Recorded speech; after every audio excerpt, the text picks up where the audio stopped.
What was I guess talking about Kevin and Scott and the whole Kliq, sort of speaking. Right. I don't know if Shawn was in at the time. Shawn Waltman, was he there at the time?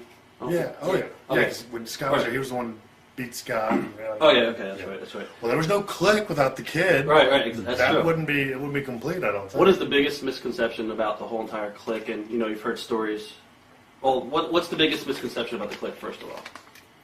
I think the biggest misconception is the power. Right. I used to love when guys would guys would be handing around the dirt sheet and they'd see like I love seeing my name or the Kliq or that stuff and have the word power next to it, because in the wrestling business, power is really a guy that makes suggestions to the boss and he likes them, Right. and he uses them. And that's really what it is. You just go to him and go, hey, I got an idea for an angle. Right.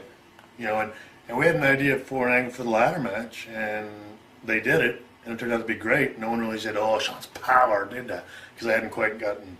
I wasn't over that time. So all that stuff comes with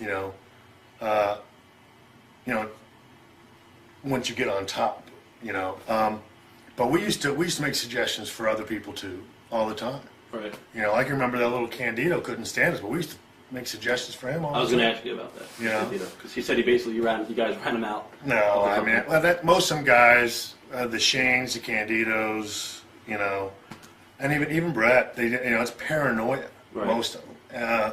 And it's not being able to look yourself in the mirror and say, you know what, either I'm losing it or I don't have it, or, something's not flying right, because it's not anything that we ever did. We, me or Kevin, we can't run nobody out. That's Vince's decision, and most of the time what bothers Vince the most is the guys that get caught up in that crap. Right. But he was the one that, he used to ask us, he used to call me when I was at home, hey, give me some, some ideas and stuff like that. I mean, there was a time when, before the whole Kliq thing, when I was up in Stanford actually writing the Raws, but nobody said I had power then, Right.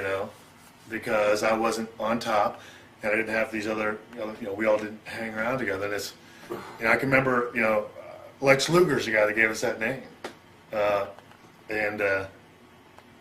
It was, I don't know, it was just funny because, you think to yourself, I mean, to me, it's just me hanging out with my buddies and us going to the boss and making suggestions, Right. and him liking it.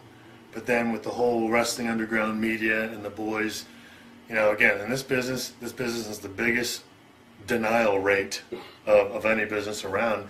And none of these guys want to admit that, maybe I'm not talented. Maybe I'm not as talented as that guy. Maybe I don't have as good of ideas as that guy.